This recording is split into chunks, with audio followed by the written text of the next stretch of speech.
Just நார்மலாக ஒரு இந்த மாதிரி கல் சின்ன சின்ன கல் எதனா இருந்துச்சுனாக்கா உங்களுக்கு என்ன கிடைக்குதோ ஒரு கல் வச்சு அந்த அந்த அந்த ஹோலை வந்துட்டு மறைச்சிடுங்க. இந்த ஹோலை வந்துட்டு அழகாக மறைச்சி விட்ருங்க. அதாவது தெரிஞ்சும் தெரியாத மாதிரி.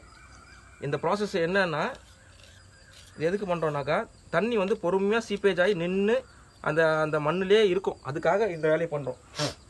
சம்திங் லைக் பார்த்தீங்கன்னா மழைநீர் சேகரிப்பு மாதிரி.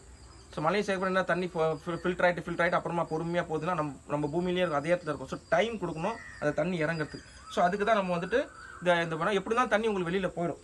ஸோ அப்போ என்ன பண்ணுறோம், இந்த மாதிரி மண்ணை போட்டுருங்க. நீங்கள் வச்சுருக்க தனி மண் எல்லாரும் வந்து சின்ன சின்னதாக தான் வாங்கிட்டு வரோம் இல்லைங்களா. ஸோ நீங்களாம் இந்த கவர்மெண்ட் நர்சரிக்கெலாம் நீங்கள் போகலாம். நிறைய நல்ல அருமையான செடிகள்லாம் வந்துட்டு நம்மளுக்கு கொடுக்குறாங்க. கவர்மெண்ட் நர்சரியே நிறைய கிடைக்குது. ஸோ இந்த மாதிரி கவரில் தான் கொடுப்பாங்க. இது ஒரு நார்மல் ஒரு ஃபேன்சி செடி தான். இது நல்லாயிருக்கும் பார்க்குறது. இந்த மாதிரி சின்ன சின்ன அழகான பூக்கள் வரும். இது ரொம்ப அழகாக இருக்கும் இந்த பூ வந்துட்டு.